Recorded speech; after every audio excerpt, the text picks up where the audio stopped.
Okay. Hello, everybody. Welcome back to GIVN'R. We're here for another week, and we brought Iain back because he gets us the most views. Yes. How do you feel, babe, that you're so popular on... I just want to thank all my fans, my supporters, you know? No, it's good. I mean, it's, I'm happy. And I don't think it's people that are just tuning in to see me. I think they're tuning in to see the dynamic of us and our relationship and how we communicate. So I'd like to take all the credit, but I think it's kind of like a us thing, not a me or a you thing. I think it's the us together is what generates the interest and the views, right? I think you're very entertaining because you're quite extroverted and outspoken. In many instances, yeah. And you're also you don't really give a fuck. Well, I mean, I do and I don't. There's obviously things me personally and know that there's things that I do give a fuck about. But in terms of speaking about my life and the reality of my life and, things that are like true to who I am and stuff, I don't really ever have any apprehensions to speak on it. I think there's always something that you can say that somebody's going to relate to, no matter how, and we were talking about this the other day, I was like, no matter how fucked up of something you think about yourself that you're going to be judged for, or that you're going to say that's going to make you look silly, there's always going to be a shitload of people that can absolutely relate to what you're saying. Yeah. And I was, when we were talking about this and I was saying, the things that you think are like good about yourself that you speak openly will be the things you'll be judged for harsher and more than the things that you think are like the crappy things about you that are the real things about you that people can generally relate to more, Yeah, I can't remember how we started talking about that, but we were talking about how there's things that you kind of won't acknowledge about yourself because you're worried about them. You're almost embarrassed of them. Yeah. And you were saying that in your experience, those things that you might not acknowledge or want to talk about yourself, when you do talk about them openly, they get the best response. Yeah, and that's what I'm saying.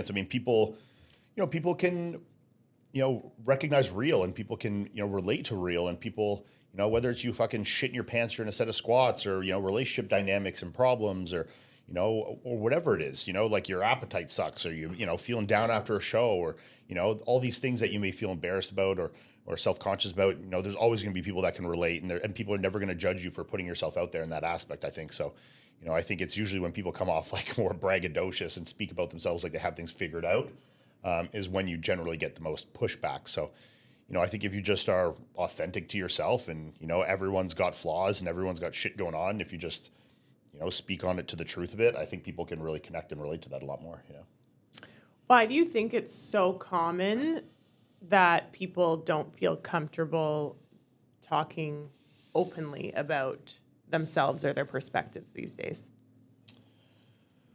Well, it's hard, and I think it's exactly of what they think is going to happen, but it isn't. I think they think there's going to be judgment. They think there's going to be, I also think nowadays with social media, it's such like a highlight reel, and people put like the highlights of their lives. They put the best parts, their vacations, their cars, their relationships in the best light of, pictures of them and kissy lovey. And it all seems like it's a highlight reel. Yeah. So, I think for most people, when they're looking inwards, they think like, oh, I don't want to put myself out there because like everybody's more perfect than me or everyone's got it more together than me. But, that's not the reality. I mean, that's a highlight reel of everybody's life, even the people that you follow on social media that, look like they have it all figured out and they've got everything together and everything looks, they got money and they got happiness and all this.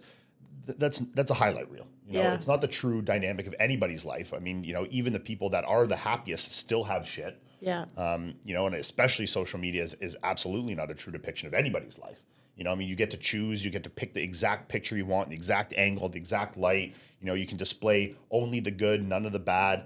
And I think that it's fine. It's social media. You can put whatever you want. But I think, people necessarily can't relate and connect with that, Yeah. I think, and someone like, we were talking about this actually at the seminar we just did in Nashville, the Q&A. And this was one of the things we talked about with your brother as to why he's become so affluent is because he does show a bit of both. Look, he's got the awards and the Olympias and, he's making money, he's got brands and all these things, but he also shows he's like a real guy that goes through real struggles, mental struggles, physical struggles, and like, look, there's a lot of great things, but life happens too, And I think when people can see that and, and relate to that, I think it's, something they can connect with a lot more.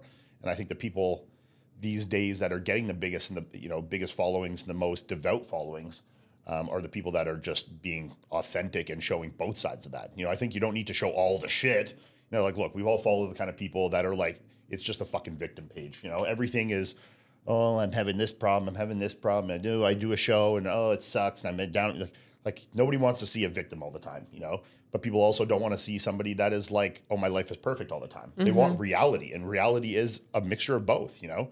Some people have more to one end or the other, but I think we all have a pretty, you know, pretty large bit of both in our lives, right?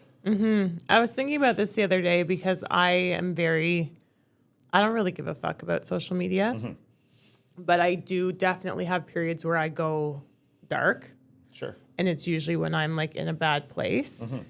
And then all of a sudden, like you start to come back and you're like happy and you're posting and you're sharing because you're proud of yourself. And then everyone's like, oh, you're so happy. You're so positive all the time. And then I kind of start to feel like fake because I'm like, well, I'm not showing these dark parts. But like when you're down in the shit, it's also very hard to put a camera up and be like, oh, let's show the world this. Sure.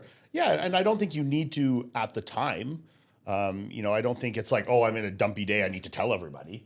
You know, I don't think that's reality either. I mean, forcing yourself to something that doesn't feel, you know, right and right in the moment and authentic to yourself, I think is not the right way to go either. But I think if you're choosing, okay, I need to take a break, I'm feeling down on myself, then when you come back, you can explain that journey. You know, it's like, hey, I'm back, I'm feeling good about myself, but this is how I've been feeling the last little while, and this is why, and blah, blah, blah. And, you know, there's something that people can connect to there, you know? Yeah. Unfortunately, I think you have to be pretty self-aware to be able to communicate like that. And I feel like that's like honestly not that common in people. No, I don't think it is. You know, I think the more people, you know, that are out there showing authenticity, I think it's going to start to, you know, be like that. Not being authentic is uncool, you know? And I actually noticed that this weekend when we were doing the Q&A, like, you know, your brother was talking about a lot of things, you know, and he had Jordan there for, you know, that's his therapist, and kind of, you know, it generated some, you know, more emotional, more, you know, truthful questions. Yeah. And it almost became like the aura in the room was like where being vulnerable, like that was like the cool part. And people that were asking less vulnerable, less real questions became like uncool.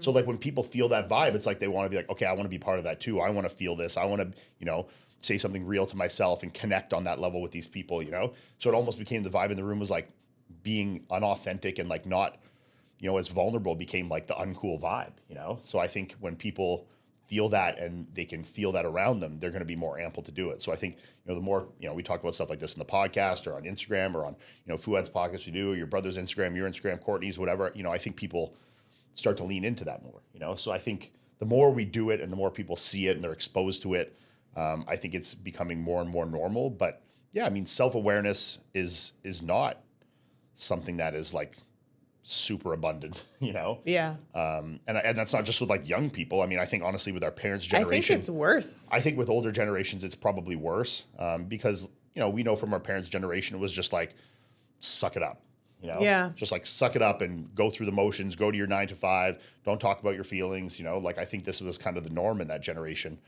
And I think we're going in a positive direction with that. I think there's been, you know, kind of an overcorrection in some aspects, but I think we're definitely going in the right way, you know? Well, I mean, I believe that showing vulnerability is like a privilege that needs to be earned. So I don't think it's something that necessarily needs to be like on display all the time with everyone. No. But when we're talking about like our parents and how they're like, don't complain, don't talk about your feelings, whatever, you do that for long enough, it becomes hard for you to even acknowledge and recognize your own feelings. Yeah. And then, you know, it's harder. Like I think about my relationships with my mom and my dad.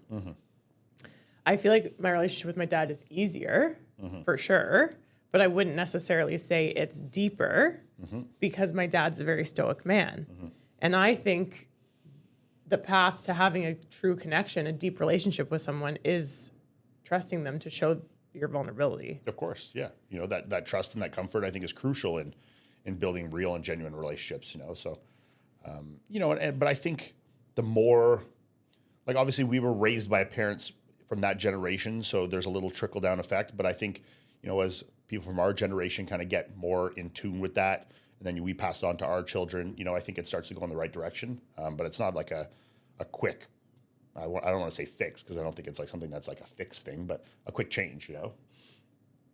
Yeah, and I feel like it's not going to be like consistent. You know No, what I of mean? course not. I mean, everyone's, you know, and how they operate in their family dynamics is going to be different. You know, people, you know, will still hold on to that, and some people won't. Some people will go far on the other side and be like, all they want to talk about is emotions and feelings, and it'll be the other way. You know, but I think there is definitely a healthy balance, right? Well, yeah, and I feel like it's like really easy when like you're feeling, for me, I guess, when you're feeling good to be like, oh yeah, I was feeling badly a week ago and I can be vulnerable and I can be like show my weakness now. But when you're actually in the moment and you're like to like actually show it and not be defensive or to, I don't know, not react in a way to protect yourself versus like actually showing it, it's like almost impossible, right? Yeah. So you were in Nashville. How was it?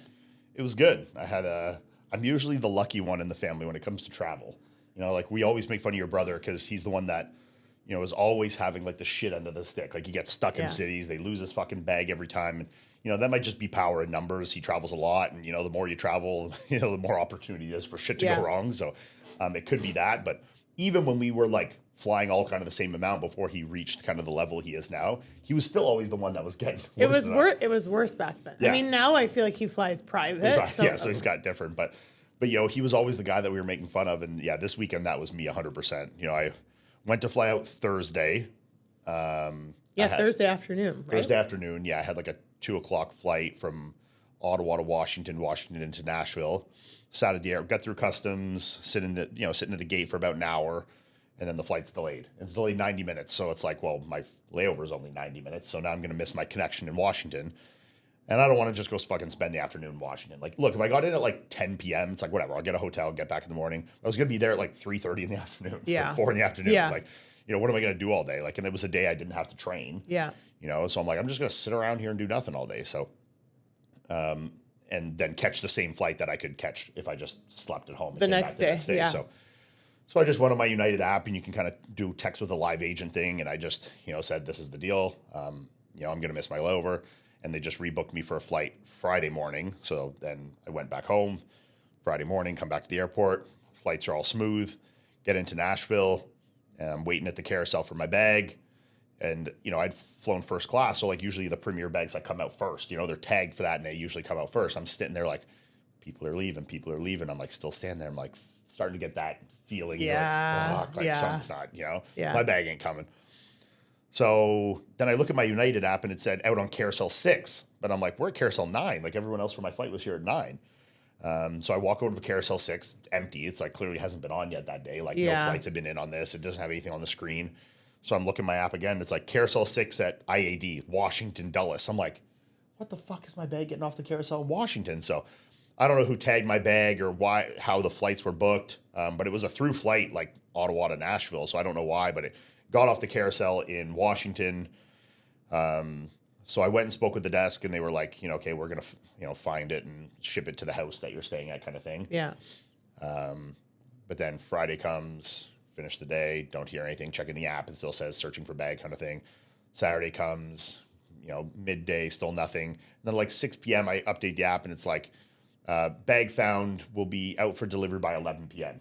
Be there by 11 p.m. at the address. I'm like, okay, well, at least I'll have it to fly home. And we were going out that night to like a nice dinner. So I'm like, if it gets here before we go out, at least like I'll have some clothes and shoes. Because like at this point, I've been wearing the same pair of pants for 3 days. Yeah, he's in his travel clothes. I'm in my like Lululemon pants, like wearing my like dirty white travel Nikes, At least I was lucky enough, like, when you're around there, like, Brent from Carbon Culture and from Armada, he hooked me up with a couple shirts to at least train in. And Brad Holt from Arsenal Strength gave me a couple shirts. So like I had some stuff at least, so I wasn't wearing the same shirt. And I went out to Kohl's and bought some like underwear and socks and deodorant and all that kind of stuff.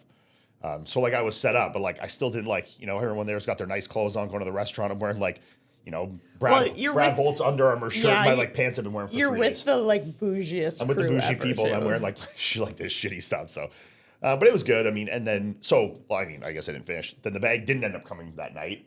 So I checked the app, and it says if bags aren't delivered by 11, they'll be delivered the next morning. I'm like, well, fuck, I got a 10 a.m. flight the next morning, so I got to leave here at like 8:30. Yeah. So hopefully it comes before then, but unlikely. Mm-hmm. So I leave the house that morning. It isn't there. I get to right when I get to the airport, I go to the United like bag desk down at baggage, and I'm like, this is the deal kind of thing. Can you, whoever's out with my bag, can you just get him to come back with it? I'm like, it doesn't need to get on my flight with me, but at least don't deliver it to this house when I'm flying home, or else I'm just going to have to get it shipped back. So she contacts the driver, blah, blah, blah. It seemed like they had it sorted out. Yeah. Like they were going to bring it back to the airport, and whether it made it there for my flight or not, really relevant, but at least it was going to be directed back to Ottawa. And then I get a text message from Chris like 30 minutes later, picture of my bag on the front doorstep. I'm like, these people, like, just don't get it, But at least Chris got it on his way out, and they were flying private, so he could just bring the bag home with him to Florida, and then they can just FedEx it to me. So hopefully I get it at some point, because a lot of my good clothes are in there, Yeah, you might need to be on his ass a little bit for that. Yeah, so yeah, that's where my bag is now. It's currently in Florida, and hopefully on its way back to Ottawa soon. So, but like, despite that, it was a very good trip. Oh yeah, it was a great trip. Friday I got in like 4 p.m. Went back to the Airbnb, had a meal, then went and met up with Chris and Courtney met me at the Airbnb, and we went to Carbon Performance and trained. This was like their grand opening. I think the gym has been open for a while. Okay. And Chris and them actually went there for an event last November or October or something last fall. Yeah. At this same gym, but this was their like real like grand opening. Like when everything was done, the reception's been done now. I think the reception stuff wasn't done yet at that point. So everything was done now. So they had their grand opening. So yeah, we trained. Chris and I trained some shoulders on Friday, which is good. I haven't trained with him in a while. Had a good workout. That'll probably be on his YouTube. I think Calvin was filming most of the time, so stay tuned for that on Chris's YouTube. And then what did we do Friday night? Oh yeah, and then Chris and Dom and all the owners had like an owner dinner. They were doing some stuff, like business stuff. So like me and Calvin and Mook and Vaughn and stuff, we went out, got some food, and then we went to this hookah bar. Calvin was in the mood. He was like, I want to go to the hookah bar. So I'm like, all right, Calvin fucking loves hookah. I know. So, I'm down. I mean, I'll smoke some hookah with anybody. It sounds like a good time. So we go to this hookah bar, and they've been looking up a few, and a couple of them seemed like they were more like club vibe. Yeah. And they were like, we don't want to be where it's like too loud, like a club. Yeah. So we found this one. I can't remember what it was called, but we go to this place, and fuck, this place was hilarious. I mean, it was everything. Every vibe of a strip club without strippers, like the girls working were like wearing the most ridiculous outfits, like small pink underwear jumpsuit things. And they were all like, had a lot of TNA showing, and it was like a very grimy place. Like the seats, the tables were all real sticky, and, it was just like black light vibe, like it was exactly like a strip club vibe, but it was just a hookah bar. I mean, we had a good time. We hung out there for a while, smoked some hookah. And then ripped the lime scooters around downtown for a while. That was fun. I thought you were saying ripped a line. I was like, no, rip the lime, like those lime scooters. So that's how we were getting around, because it's like, we either Uber, like all of us around, or let's just get on these limes and rip around. Yeah, those are so fun. Yeah, so got on the limes, ripped around for a little bit, went back, crashed that day, and then Saturday was the event. So 9 a.m. to 11 a.m. there was like a Q&A thing people bought tickets for. So I think we had about 100 people at that. And it was really good. I mean, it was definitely one of the better events in terms of the quality of questions asked. Yeah. Like I don't, I know the saying, no question is a bad question, but there's absolutely bad questions.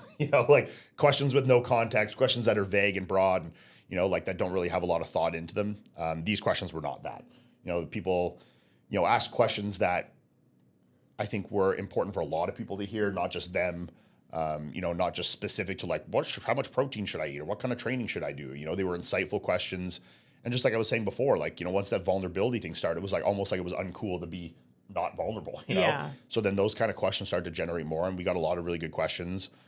So that was fun. That was 2 hours. And then they had like a Raw's Got Talent thing that I guess a bunch of people had signed up for, and they had like a few of the finalists here, and they were like competing for a spot as like a Raw ambassador and like a trip down to competing. How? Well, they called it Raw's Got Talent, so I was expecting there to be kind of like a talent show. Yeah. But I guess these guys like had no idea that there was supposed to be a talent portion of this, so they were kind of like, what the fuck, So there was 3 guys. One of the guys, Gavin, was actually the guy who picked me up from the airport. He's a cool guy. He ended up winning. A 20-year-old. What was his talent? Well, only one guy did a talent. He used to be a trampolinist, so he did like a couple backflips on stage and stuff. But the other guys just like talked, like kind of said like why they should be the next Raw ambassador. You know, there was one guy that had lost like a fucking couple 100 pounds or something. He actually looked really good, young guy. Then Gavin kind of gave a good story too. And I think it was the one that most people could kind of connect to. And I think that's why we all kind of leaned towards him.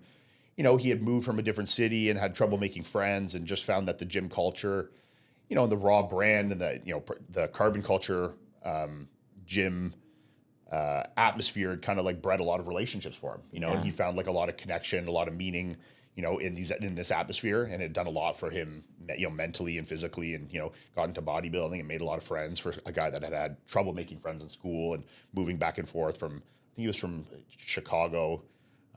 You know, when he first moved to Nashville, he really didn't like it, you know, moving in like, you know, first year of high school and, you know, having trouble making friends and stuff. And, you know, this gym community is something that really, you know, connected with him, made a lot of friends. And so that was a good story. So he ended up winning, but I think they ended up doing it. So all the guys got some kind of ambassadorship. Yeah. And they were going to fly them all down to Revive for a couple days to train and meet the team and all that kind of stuff. So it was pretty cool. So that was fun. But I mean, shit, you got some of these guys have balls, man. Like, look, I'll sit and talk on a stage to anyone about anything, no matter how embarrassing or ridiculous it is. But when these guys got up and sat in front of a room of 100 strangers, like on a, you know, like just on a dime like that, and just the two of the guys, we got to PLT and they did a pose down up there. Like, I would never do that. Like, I'll get on the Olympia stage when it's like I'm supposed to be there and I'm supposed to do it. Yeah, but babe, you 15 years ago would have done that. You took your shirt off all the time in high school, and you would like be like putting up your arms, like, come on. Yeah, I don't know. These guys just got up there and were hitting poses in front of a group of strangers with, like, you know, really their idols. Like, you know, you have guys like Chris sitting front row looking at you while you're, you know, hitting poses, like, just like, hey, get up there and show your talent. These guys are like, okay, you know. So it was good to see their enthusiasm and drive to kind of, you know, get into it and stuff. So, so it was a lot of fun. And then they had like a block party event, which is like the grand opening event, which I think started at noon or something like that. You know, so they had like fun shit out there, like fucking bouncy castles and food and games and stuff like that. So, you know, they had a good turnout. It ended up raining, so I think that put a little damper on it, but still a good turnout. The gym was closed that afternoon, like the gym floor, because of the event. So used that opportunity to get a little workout in a nice, quiet gym. And the gym's really nice for anyone that's in that Nashville, Franklin, whatever that spot's called, area. You should definitely go check it out. Carbon Performance or Carbon Culture. I think it's called Carbon Performance is the name of the gym. But really good gym. You know, lots of Arsenal strength, prime, great equipment in there, really good vibe, good lighting, which is crucial. Excuse me. So yeah, it's a really good spot. Got a good workout in on there on Saturday. And then we went out to eat at Eddie V's. It's like a seafood and steakhouse, like a pretty fancy place. There, it was really good. And then everyone was going to like a bar or something that was next door. So I tagged along for about 5 minutes, and I'm like, I just want to Lime scooter around, you know? So I was just like to Chris, and I'm like, all right, I'll see you back at the Airbnb. I'm just going to go catch a Lime. It was like a 20-minute drive, I think, back to the place. So I just went out. You're on like Broadway. It was just like, it's like fucking Vegas Strip, you know? Yeah. Looking at my app on my Lime app, trying to find a scooter, found a scooter. I'm just like ripping down the middle of the street, Broadway. You know, like, people everywhere. But it was a lot of fun. So I took the Lime all the way back to the house. It took me like, say it was a 20-minute drive, but I probably made it on the Lime in like less than 15 minutes. Yeah. Because they can kind of like cut through stuff, you know? So that was a lot of fun. I enjoy getting on those things and just kind of ripping through the city. So, and then, got home, ate a meal, woke up the next morning, caught my flight, smooth sailing on the way home, and got back Sunday afternoon, and here we are. Yeah. That's good. Yeah. Still no bag. Christopher still needs to send it to you. I texted him this morning, but he hasn't replied to me. So, Chris, wait. I mean, if this is coming out and he still hasn't answered me, we got a problem. So I'll text him again, but yeah, no bag yet. But at least I'm home now, so I do have some more clothes and shoes and stuff. I'm not like stuck in Nashville with nothing, you know? So, yeah. Not as pertinent as it was in Nashville, but we made it work for the weekend. But yeah, glad to be back and back into Olympia prep mode, and that's it.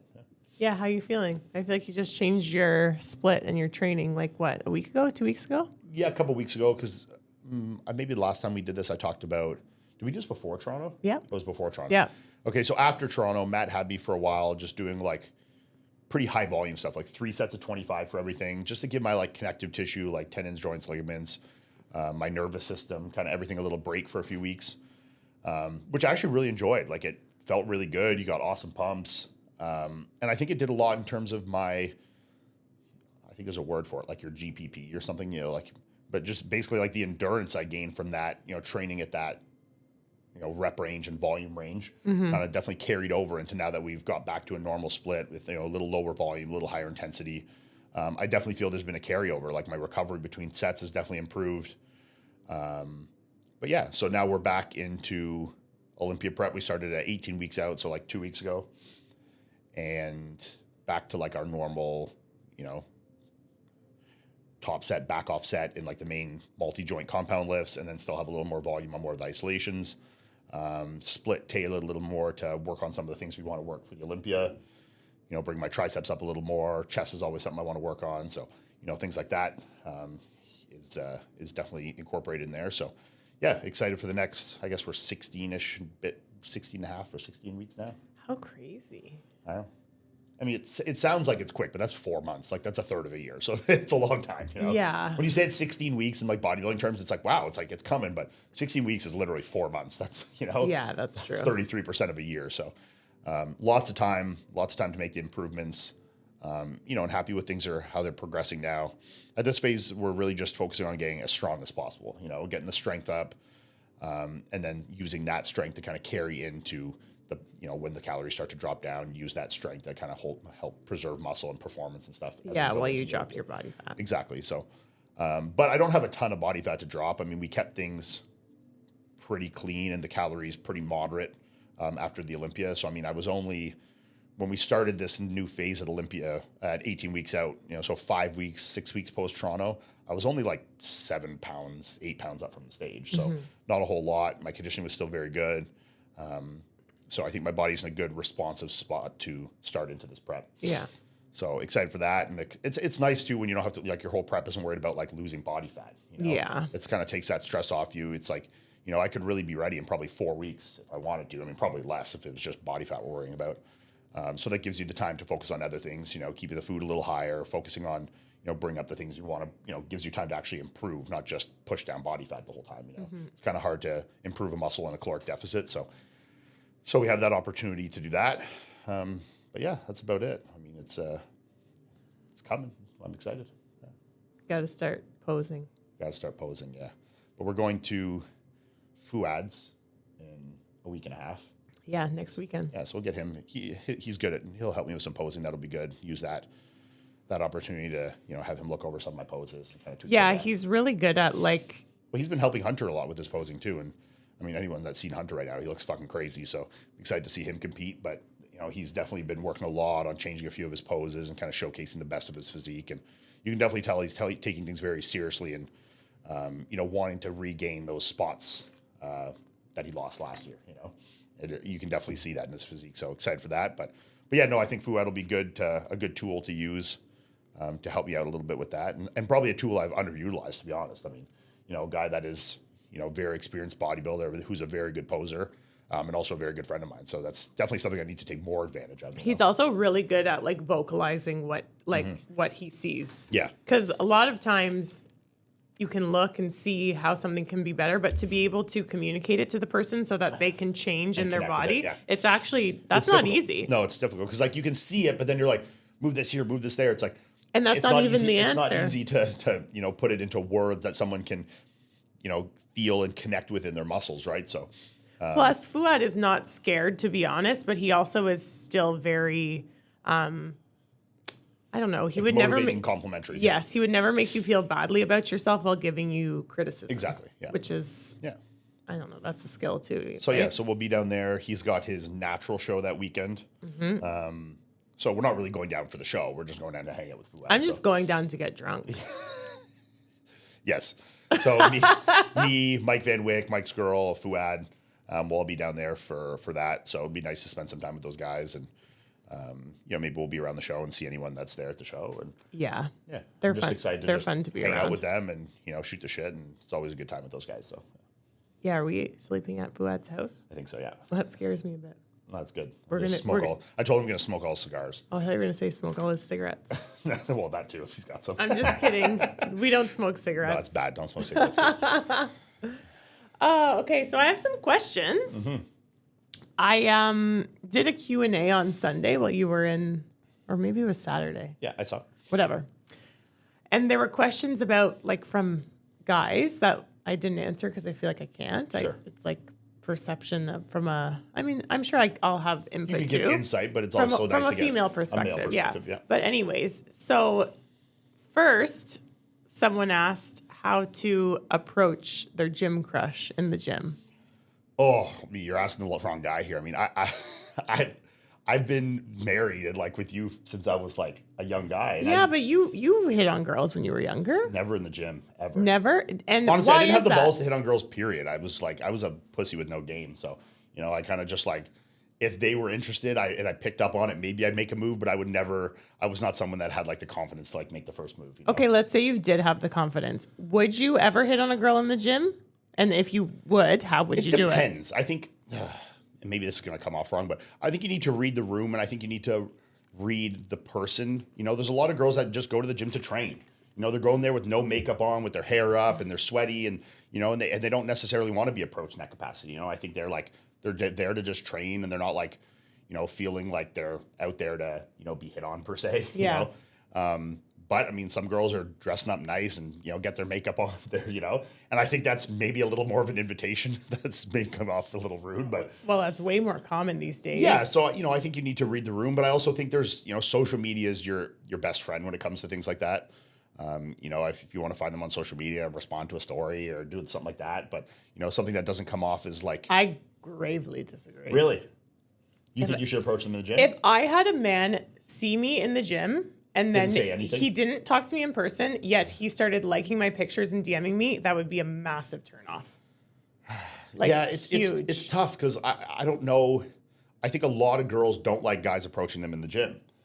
So I But think they like them sliding into their DMs? I think it's just more commonplace now, and I think you're coming from when we built our relationship when it was different. I think a lot of these relationships now are generated with Tinder and Instagram, and that's kind of like the norm of where relationships are formed now, and that's social media, digital space. So I don't have the right answer or an answer to this really.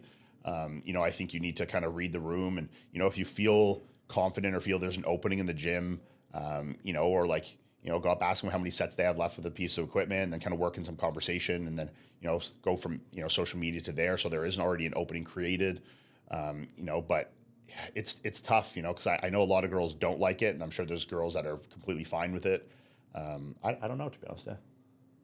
I think we're too old and we've been married and together for too long. Because listen, when I observe, especially at the gym that we've been going to now, I can guarantee you that 80% of the women in there would want to get hit on in person. Yeah, you might be right. I mean, but I can't speak to the young 20-year-olds now and like what is normal in the dating scene now. And I that's kind of why I gravitated towards more like social media stuff, because I think that's really, like I said, where a lot of these relationships and encounters are kind of started and formed, right? So it's hard to say. I mean, I definitely think if you have the confidence and got something intriguing to say and don't come off creepy, then doing it in person is always better. But I think it's definitely something you need to read the room. Yeah, I think it's so sad that like a man approaching a woman respectfully is like they're scared to be taken creepy. You know what I mean? Like someone coming up to me and like giving me a compliment, like I'm married, but that I would never be like, oh, that's creepy. Yeah, no, like there's obviously creepy and uncreepy ways to do anything. Yeah. So I think if if you're confident going up to a girl and speaking to her in the gym like that, I mean, I think you should do that for sure. But I also think it's like there's a time and a place. Like, it's if they're right between sets or like, in the middle of a set or like run on the treadmill or something, it might not be the best time. Oh, yeah, of course. So not. I think you kind of need to pick your opportunities. But yeah, I don't know, to be honest. You need to have someone that's more in the dating scene than me, to be honest. Yeah. No, I think what you said at the beginning is spot on. Like if a girl is like eyes down, headphones in all the time, Yeah. like walking around quickly. They're clearly there to just train and get out. You can tell if someone's kind of like a headphones out or they're Having like more conversations with their friends. making eye contact Sure. with you, then Yeah. 100%. But I also think there's really no harm in like trying to talk to someone. And I would hope that a woman, if she's uninterested, could be like, thank you so much, but like I'm just here to work out. Yeah, of course. Yeah. You know? Yeah. Someone also asked me, I can't remember the exact wording, but it was like, how do I find a girl with a mindset like you? And I found it pretty interesting because I don't think when we met, I had this mindset. Well, what do you mean by mindset? Like, what is that so broad? Like, I think it's coming from, to be completely honest, the live podcast with Fuad and how I answered his question about, like, I guess me retiring and and supporting you as a bodybuilder or as your wife.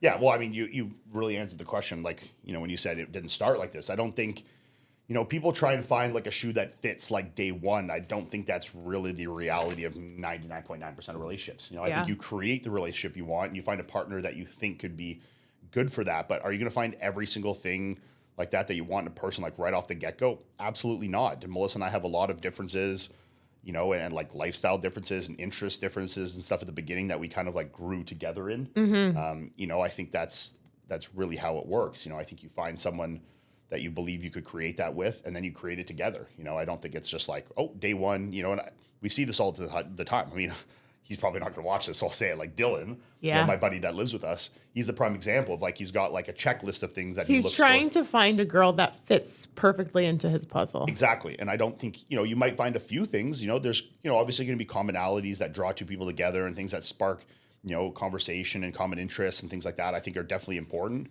But to look for someone that's like, training as well and competes as well and does this and understands this and this and this, like that's a hard mountain to climb. It's a really hard mountain to climb, and it's a lot to ask of anybody. I mean, if a girl was asking this of you, it would be difficult to fulfill as well. So I think you just, find the things that are like pertinent for you to connect on. And then other than that, you just, you build that together, That's really how, you weren't like this at the beginning, and, I wasn't like I am at the beginning now, but we, through, changes and growing up together and changes in our life and in our careers and things like that, it kind of flows together like that, right? I'm curious, when you were like a single guy in your early 20s and you were looking for like a committed relationship, I don't think you were ever that young man that was like, I want to like be a fuckboy and just go. You wanted a companion. Yeah, I didn't have the game to be a fuckboy anyways, even if I tried. Yeah. Well, if you were a fuckboy, you would have, though. That's the point. So if you can try to bring yourself back to that like mindset, like how were you? Obviously, a little bit of it was kind of who came to you, because I think you were quite introverted when it came to hitting on women. But like, what was kind of leading you to know that you found someone that's worth kind of growing with? Because there's obviously going to be people that you meet that you might be attracted to. They might be different, that you don't necessarily want to change for or grow with. So how do you know? Like, what is it? You don't know. Yeah. You won't know right off the hop. And I think, I just kind of went with, look, obviously there was an initial attraction. And then I think, we had conversation. We had good conversation that like, flowed, I don't want to say effortlessly, but felt easy, Like we could have good conversation. And even if it was like, we didn't, hadn't lived the same lives and understand everything or have the same views of the future or politics or whatever, blah, blah, blah. There's still like a lot of things you can discuss, and, you can have those conversations or debates or whatever it is. And, I think as long as you can kind of find that like respect and understanding, and communicate, off the hop, I think it's, from there is a good foundation to kind of start. And so I wasn't like ever like looking for like, okay, they have to do this, and I don't want any nurses. Nurses are crazy, and I don't like. It's like, you know what I mean, like no tattoos or no piercings or like, you know what I mean, or no girl that wears too much makeup, like whatever like, guys look for. I didn't have like days. Set things like that. Like I honestly didn't have a set thing at all. Like you're drawn in by an initial physical attraction, and then conversation and kind of spending time together kind of just gives you that vibe of is this somebody that I would like to pursue, and someone that I think maybe could fit into my life well, Mm-hmm. Yeah. Mm-hmm. That's a pretty vague answer, but you really don't know until you know. And I think a lot of people like look at people from an external, thing and be like, they don't fit or they do fit. And it could go both ways. You could think they do, and then you spend a couple months with them and be like, wow, I was absolutely completely wrong. Yeah. And it could be someone that you think doesn't fit at all. And as you get to spend more time with, could be like, wow, this is the perfect fit for me. Yeah. So I think you really just need to give these things time, and see someone when they're not like putting on anything. Like when someone's just like being themselves, you know, and there's not like any social pressures of any kind, like kind of how they come off to you then, in their real sense, you know, and I think that takes time. Like you don't necessarily see 100% of everybody right off the hop. And I think that's something that just takes time and comfort. And, you know, you need to give that space for them to feel comfortable and safe to, you know, have these conversations stuff around you. And I think you'll know pretty soon, you know? I think like something that like always comes up for me when people ask me questions, and it's usually like young men, like I would say literally from like 18 until like late 20s. Yeah. I think they expect or they think when seeing us together that you found this woman that was probably competed, had a similar lifestyle to you, that wanted to take care of you, that didn't really would always put your aspirations before hers. Yeah. All these things. No, I mean, it was actually quite the opposite. I mean, when we met, you didn't even work out. You wanted to go live in Australia. Yeah, I wanted to do I was still in university. To go live, you know, abroad in Australia, you know, which is obviously would have been difficult for our relationship. You know, you were much more social and like, you know, want to hang out and drink and party with your friends stuff. You were kind of like just in that post-college, or I mean, you were in college, in university at the time, you know, living a different life while I was just kind of like starting into bodybuilding, and my life was very like already dedicated to that. So it wasn't just like, you know, the puzzle pieces fit right off the hop, you know. You know, we built that together, you know, and your priorities change as you build that life together, you know.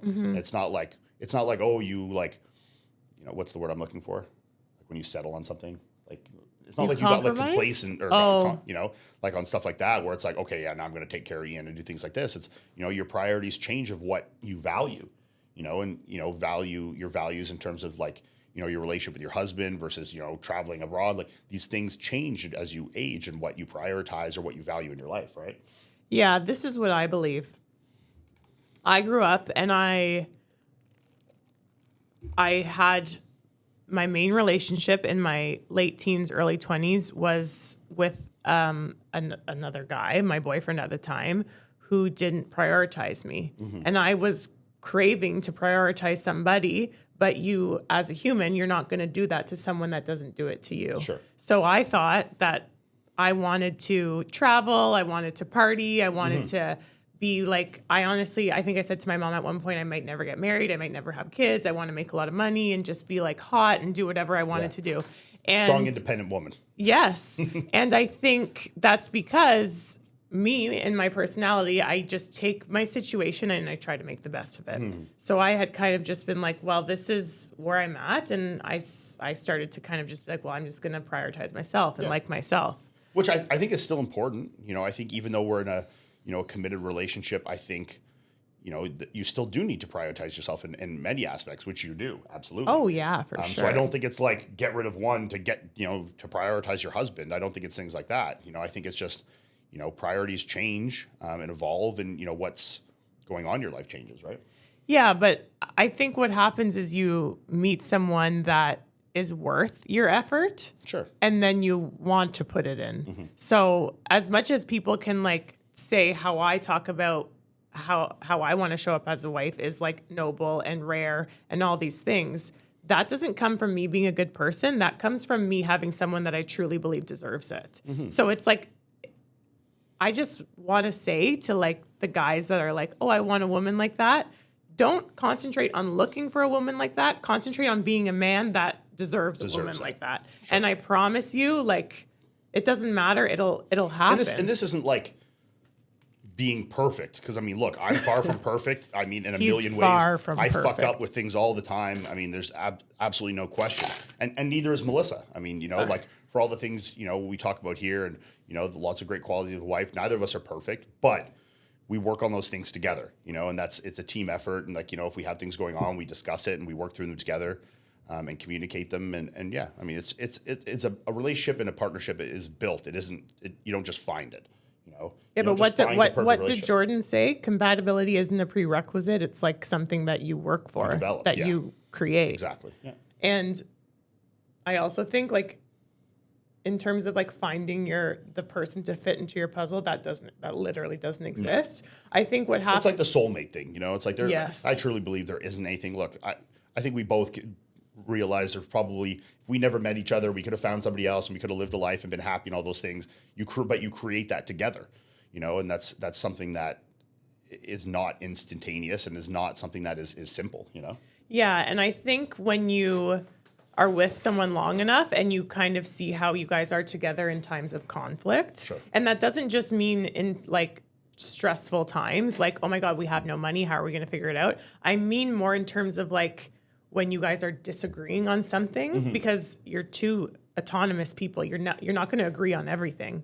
So like how I perceive the world or how I want to show up or my values aren't going to 100% align with anybody else's in the world. Yeah, that's fine. And I think when you meet someone and you're trying to build a life together and you're setting boundaries and you're trying to be loyal to each other and you're trying to give each other what you want, but still give yourself what you want, and you kind of realize how the communication flows and how much you're respected when like they don't necessarily agree with you. Sure.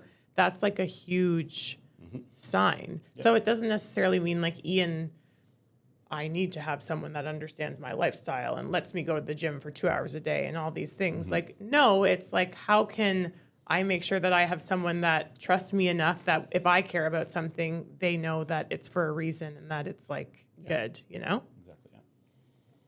Yeah. Okay, I have a question. Who's your biggest celebrity crush? Well, you already know the answer to this. Well, they don't though. And maybe it's changed. I don't know. Well, no, I don't think so. I mean, yeah, because with a celebrity, you're talking about strictly physical appearance. Well, Like, you don't know any of them. these people. So yeah, if we're speaking strictly physical appearance, lately it's been Dua Lipa. Well, I don't want to know who your fucking emotional relationship. Like, what the fuck? I'm just saying you can't base it on anything else other than that, obviously. So yeah, lately it's been Dua Lipa. Yeah. Lately, who was it before? I don't know. I'm just saying I haven't known about her or seen her other than more recently. So that's the most recent one. Yeah. Would you want a hall pass? Is this a trick question? Nope. No, I'll say no.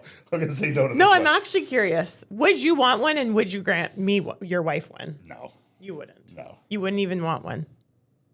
No, I don't think so. Because I even if you allowed it, I think what it could do to a relationship is just not worth it. So I don't think it's no. I mean, it's nice to like, ooh, she's hot, but whatever. I mean, that's good enough for me. You know? I'm really curious about stuff like that because I'm like, okay, so you have a hall pass, but like, then what? You just like fuck for one night, and then it's like, Well, yeah. I mean, like what are you getting out of it? Well, you're getting laid with Dua Lipa. I guess, but like, Which I'm sure a lot of people would want to do. but is that sex going to be better than the sex with your No, partner? no. You know what I mean? I don't think it's about that. I think it's more about like who it is. The status. The status, yeah. So I think it's more like that. It's like it could be terrible, but I think people just like, even if it's like someone like thinks Rihanna's hot and it was like the worst sex ever, I think they still want to fuck Rihanna. I mean, it's not about that. But I think it's not. No, that's a slippery slope there for sure. So yeah. Who do you think I would want?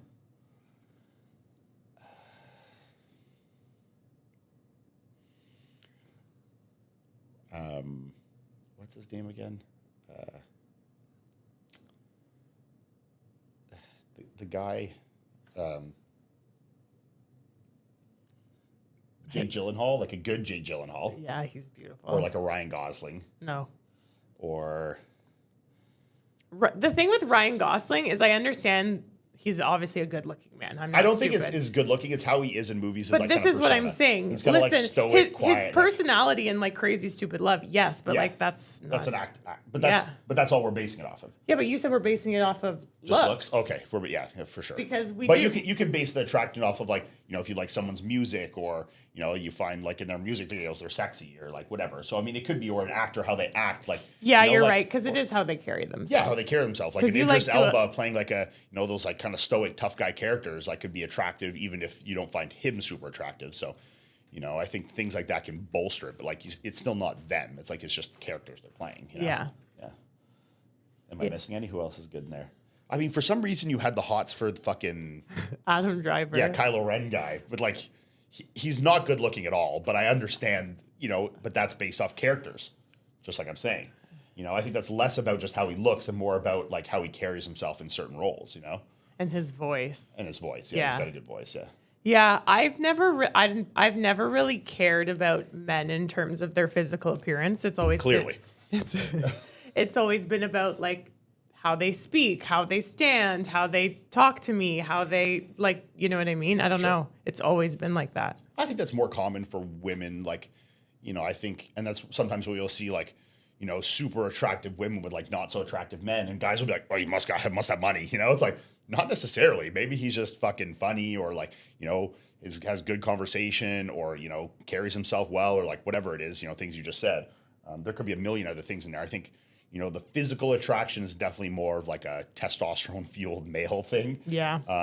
Where I think personality and humor and charm and these kind of things and and feeling like that you can be protected and taken care of. And being protected and taken care of are more, intrinsically female wants and traits, Yeah. Mm-hmm. Okay, one more question. How do you think you would feel if you were married to a woman that was the breadwinner? And do I make money, or am I like a stay-at-home dad and I live off of my wife? Because it's different. Look, if I can still afford to support myself and I feel some fulfillment in like what I do with my days, and even if that was, say, a stay-at-home dad, say I found a lot of fulfillment in that. Like as long as I feel... You can answer both. You okay, can say... I'm answering 2 in 1. So I think as long as I'm doing something where I feel fulfilled and that I'm contributing to the relationship in some regard, I don't think it would bother me that much.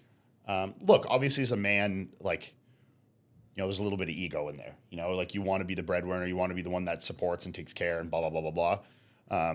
But like, let's say, you were, some fucking business mogul of clothing line and whatever. And, and even if I was still a successful bodybuilder making good money, like I do, you were making X times more than me. I'm still getting fulfillment in something that like, makes me feel not important. What's the word? Like, feel like I have a place and like you're contributing? And like I'm contributing, yeah.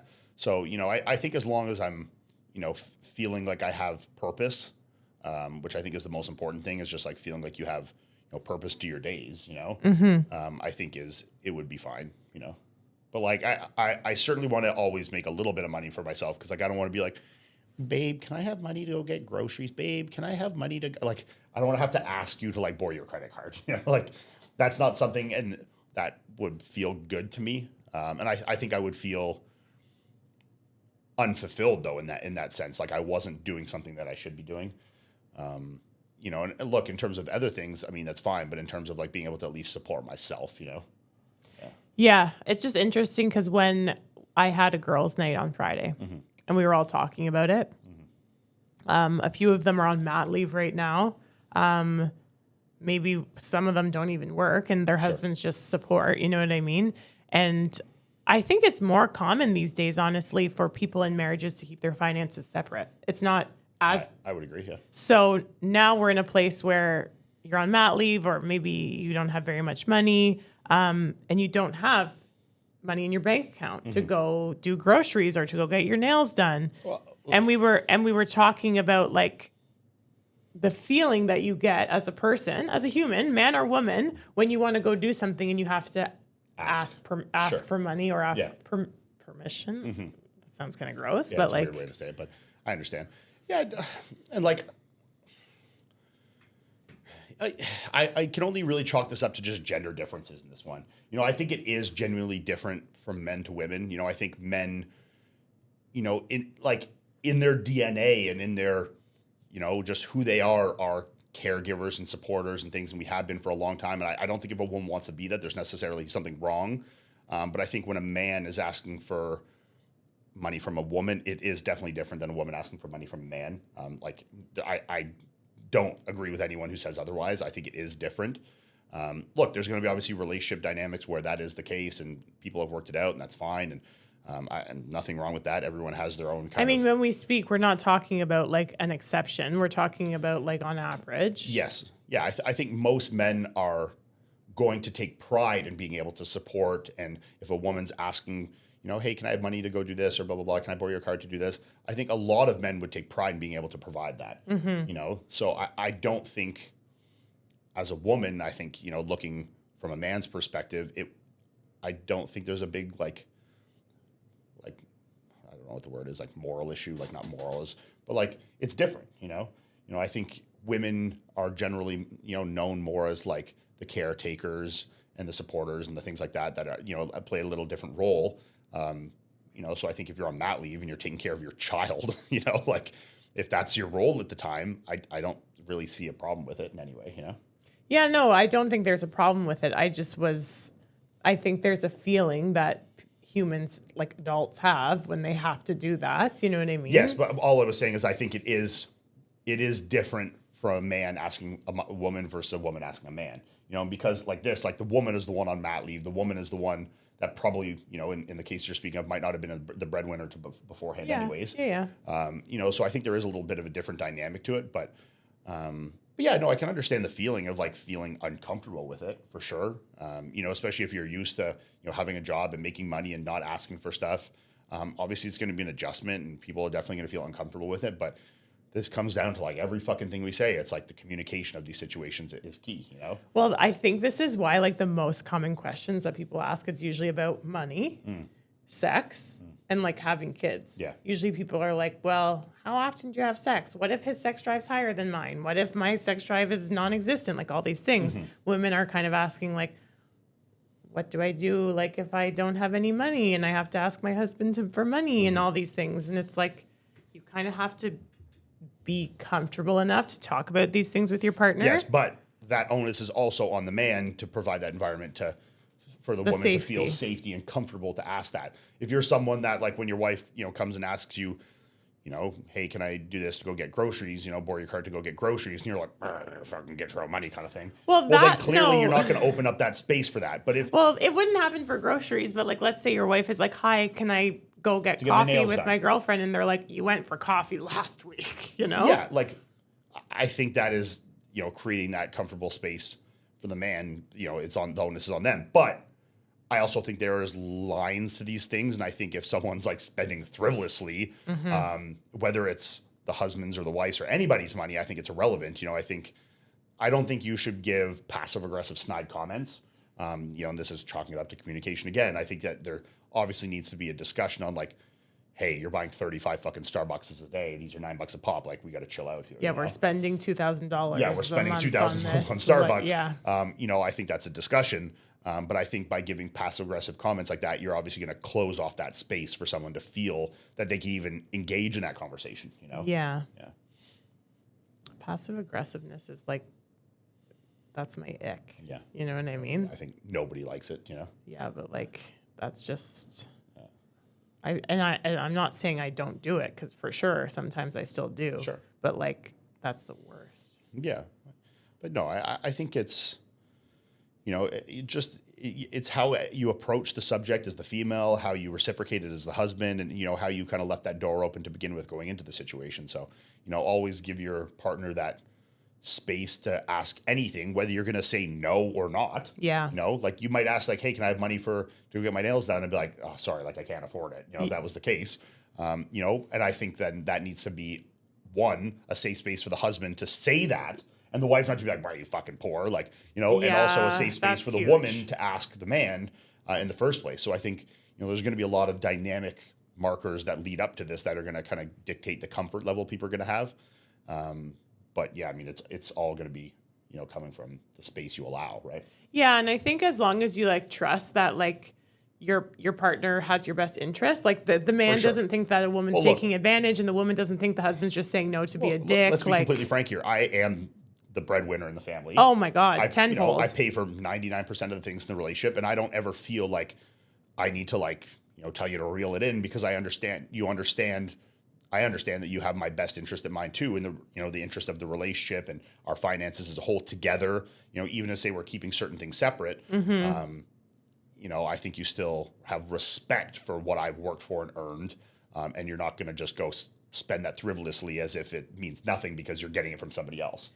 you know? Well, So like, yeah, that if would you're be doing that, that I'm would not be gonna, weird. I'm not going though. to worry giving you my card. You think you're going to go to fucking, you know, Nordstrom. Louis Vuitton Yeah. and spend 10 grand. Like, you know, I think you would have more respect than to do that.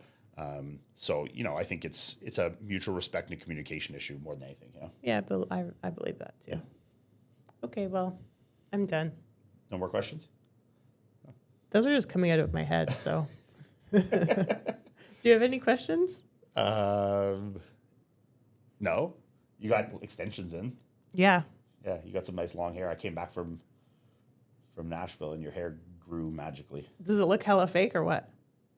No, I couldn't tell. I mean, but I don't think most guys could ever tell unless they're like clip-in extensions. I don't think any guy could ever tell. Yeah, I mean, some girls can't even tell because they're coming out to me. They're like, "Oh my god, when did your hair get this long?" I'm like, seriously? Like, I It's not mine. Yeah, Yeah. I wish I could grow this much hair in fucking 2 days, but Me too. you will grow it in 2 days. Well, no, it takes months. Okay, but it's gonna happen. Yeah, we're gonna go November. Yeah, I'm excited for that trip. Yeah, I mean, we guess we could give some context to that. Ian's going to Well, we're going to. I think the plan is we're gonna go to the Dubai, right? Dubai Muscle Show, which is When couple is weeks, that? End of November, like third week of November, 2 weeks. So after your the Olympia. birthday? Oh, it could be. Yeah. Yeah, that'd be fun. Yeah. Dubai for my birthday. Shit. Yeah, party. So we're gonna go over there with Raw and like, you know, Dom and Sammy and Chris and Courtney and stuff, I think, for the Dubai Muscle Show. And then we could, you know, we were already planning on doing maybe like a little, you know, Greece, Croatia, stuff like that, kind of, you know, Mediterranean-esque. Yeah, because Greece is right beside Turkey, and then Croatia is like Right there, one too. over. Yeah, So they're all kind of we've that always area. wanted to so go we would there. do the, you know, Dubai to Greece to Croatia, and then Turkey as the last stop. And we're going to be going to see a company called Now Hair Time, which we've, you know, been in discussion with for a while, to go down there and do the hair stuff. So get some nice fake hair. And I'm gonna get a new nose while I'm there. No, she's not. She's joking with it. Don't No, don't I'm not.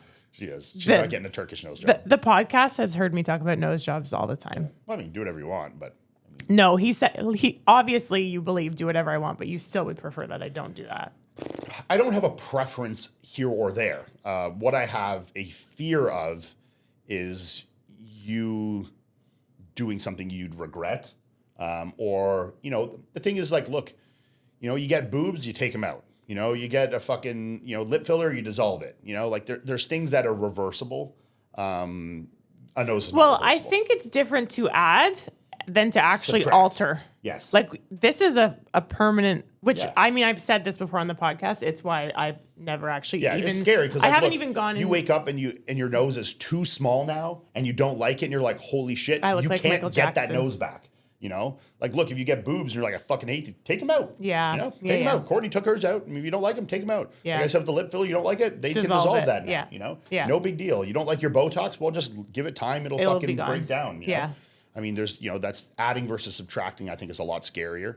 So I mean, look, if something like that would make you feel good, or you know, something you want to do with yourself, I mean, No. I don't give a flying fuck. Look, I do a lot of things to myself that I you know, don't think, listen, I already feel good. That's Sure. not, I'm not like looking for something to make me be like, oh, I'm beautiful now. I No, think, I know that. I think I'm beautiful, but sometimes there's moments do? when I'm like, How arrogant. I know, so cocky. Sometimes I like look and I watch myself and I see things. I'm like, oh, this could look better. Yeah. Have you ever told them the Burt Reynolds story? Did we say that on this podcast? I mean, maybe we should say when my complex started. Okay, so And this is your fault, this is when Alex we've been Poloni. dating. This is when we've been dating like months. Oh Like, my God, not even. so- Not even months. I don't think we had slept together. No, like it was No. within the first like month or two. Yeah. And we were out one night hanging out with a bunch of our friends. We were at a guy's house. Your friends. I would Yeah, my never. high school friends, I yeah. would have never been at this house if I wasn't with you. So my high school friends, and we were there, and they were drinking and stuff, and blah blah blah. And then one of the guys, it was the guy whose house we were at, said something. He said to Melissa, she said something like, I chirped. "You chirped. You gave some kind of like rude comment." Most girls don't chirp. Let's be serious. And these type of guys, I don't think hang out with girls that chirp. Yeah, and so I Melissa- said like a little tease, a chirp. We were playing a card game. Yeah, or we were something. playing a card game. She gave some kind of little chirp, and then he looked over and said, Shut "Okay, okay, Burt Reynolds." And then she kind of like didn't get it. I don't know who that is. Yeah, I know who Burt Reynolds is, but like, and then later she asked me, she's like, After we got back to your house. after we got back, she's like, "What was he talking about? He called me Burt Reynolds," and I'm like, I don't know, maybe like saying that you have a big nose. And like, I wasn't saying that she had a big nose, but I'm trying to think of Burt Reynolds. Obviously, looking at it now in retrospect, it was definitely because of her color of tan. You were really You think dark. I'm tan now, but when I was and younger, Burt Reynolds was like notoriously like dark, like real tan. I still think it was because my tan and my nose together. No, I think it was strictly the tan. I think he was making a comment on you being like really dark. And But Burt Reynolds was anyways, like a very dark, obviously lovely guy. my reaction is like, I have a big nose? And I'm like, oh, I don't know. I didn't see no, it. he actually said, well, yeah, you kind of do. No, I didn't. You did. Did I really? You did. Oh, shit. Well, I don't And know that. I respect and appreciated the honesty, Yeah. but I had never been told that before, so Yeah. I was shocked. Yeah. And then now, So you never thought you had a big nose at all before that? well, honestly, when I was a little kid, like Yeah. young, I had a very small, like ski jump nose, Yeah. and then as I like hit puberty and grew up, I think it grew a lot. Don't do that face to me. You're definitely gonna buy me a new nose now. I got a bigger nose than you, so it's all good. You're a man. But then I do now see, especially in video and when I smile and when I talk, and I see that it's big. Yeah. Well, I don't think you have a big nose. No, but I no, think no. You would like to have a smaller nose. I would like the tip to be a little smaller. Sure. Yeah. I wish there was some way to just do like a tip. Well, you can, but I think it would not match then the bridge of your nose. I honestly don't think a surgeon would just do. Oh, I'm sure they would. I mean, Yeah. you go and pay, they'll do whatever the fuck Because, you want. like- But I think if you made your tip smaller and then you still have the same with the bridge, it's going to look like, Is my bridge wide a little bit? Eh? well, your bridge suits your nose. Yeah. So if you're changing one part, it's now going to be out of funk with a nose that was created for your face, Yeah. So I think it's, noses are a slippery slope. And I mean, look, we've all met people or seen people that have like just gone down the deep end of nose jobs. And, you get one, then you do another to try and fix it. And then it's like you're taking away cartilage and cartilage and cartilage. And Yeah. then, that's like the Michael Jackson syndrome of you've done so many nose jobs that you've, depleted all the, cartilage and bone structure around your nose. You can't really gain that back very easily, You can't at all. Well, I'm sure you could in some capacity of some kind of reconstructive, but I mean, we're talking about something that I'm not even sure if it exists. And if it does, it would be very complicated, Yeah. expensive, and, significant surgery to try and get that back, Yeah. So, yeah, it's scary. Surgeries are scary, Yeah. Especially in Turkey. I don't know how much about I'm sure there's great surgeons in Turkey, but I don't know about the Turkish nose job, I'm pretty sure they're good? more talented than the States. Yeah. Like Okay. Turkey is like They're known for their like surgery. for their like medical, Cosmetic yes, stuff, yeah. 100%. It's not like I'm not going to fucking Mexico or Well, like if anyone's Argentina. got a Turkish nose job, drop in the comments here and let's see your before and after. And any recommendations. Yeah, or if anyone knows anyone and it's not scary or sketchy. Yeah. Well, I mean, I think even good surgeons can give bad nose jobs because they're not quite understanding exactly what they want.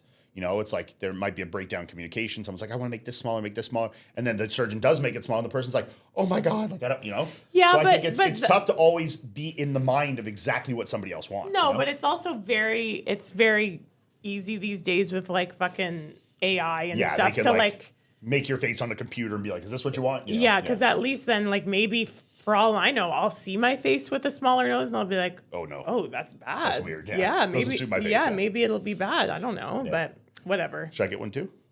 You have a very nice Get a nose, cute actually. little nose job? Your face is probably like in terms of what is it, the golden ratio? You're probably perfect. My eyes are a little close together. But I remember when I was young, I used to always be super self-conscious about my ears. I used to like tape my ears and sleep with a toque on, stuff like that, because I thought it would like make them back. And how do you feel about them now? I just don't care. Like I like them. I think they add to you. I just like don't really care. I mean, as I get older, I just like don't give a shit about stuff like that. Like I even think- as I've got old, like when I was 26, 27, 28, and I started to notice like my hair thinning in the back a little bit, it like oh stressed my me God. the fuck out. Like You I were would so sad Oh about my it. God, I was so sad. And it was like so stressful to me. Now I literally don't give a shit. Like, look, to lose a little hair at 32, it's like who fucking cares? Yeah, but you're like you're married and stuff. Like, well, I mean, look, I'm not like complacent because I'm married. Don't think I, still want to look good and feel good. I don't think that's changed about my perception on it at all. you think it's just your maturity. Well, I don't think it's immature to be worried about losing your hair. Well, then what has changed? Your security, maybe? Yeah, I mean, I just don't really care about things like that as much. And I also don't think, as you get older, it's like it's more accepted and more normal. I think when you're 26 or 27, you're starting to lose hair. It's like maybe like oh, it's the steroids and did this and this. But like half my buddies that have never used a goddamn thing in their life or fucking have less hair than I do. I was going to say, I was talking to two guys at the gym yesterday, and I said, like, we went to Florida when we were 20. Did I turn 30 in Florida? I don't remember. Yeah, I think went there in 21. Yeah, so we were in our late 20s, and then we came back, and I was like 32, and it's not really that long, but I like see people, and I'm like, they look like they've like aged, but Sure. it's most Hair. men are losing their hair, and their people are gaining a bit of weight, and like, you know I also what I mean? think I stopped caring as much because I knew at one point if I wanted it and it like You started to knew bother you me, were gonna go to I would Turkey. just buy it, you know, like, so look, I obviously sound a little bit hypocritical to say I don't care and then go get it done. But I'm getting it done, one, because it's going to be free.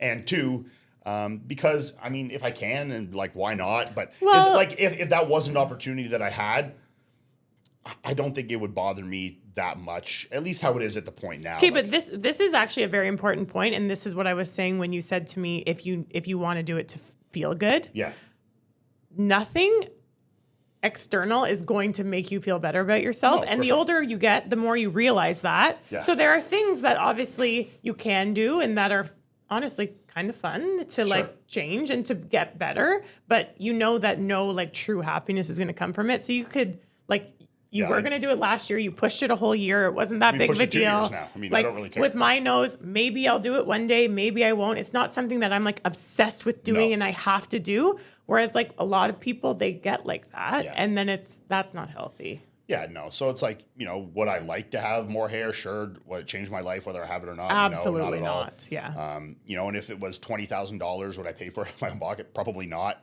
But like, you know, when you have an opportunity and it can be a fun trip at the same time, and yeah, fuck it. You know what I Well, yeah, we're all going together. It's not like Ian's like getting on a plane by himself and like gonna No. like, you know, like Yeah. we're gonna have And I fun. look at Jay Cutler, you know, in his late 40s with that nice head of hair. Beautiful. And I'm like, damn, I'd like that. You Yeah, know? yeah. I'd like to have a good head of hair. at Yeah. that age, It's you know? good to do now too, right? Because will it stay or does it? Well, it depends what you do to yourself. You Yeah, know? that's You true. keep bodybuilding. I guess most putting men in do it hormones at that least are- twice though. Yeah, I mean, it really depends. Like if I was to get one done now and then, you know, stop any exogenous hormones now at the same time and, you know, use finasteride and, you know, and fucking Rogaine and stuff to really maintain it, I'm sure I could probably get away keeping it for a long time. Yeah. But like you keep bodybuilding, I mean, it's obviously gonna be a little harder. It's like getting like laser hair removal. It's like, yeah, it'll get a lot of the hair off, but if you keep taking exogenous hormones, it's gonna still come back in some capacity.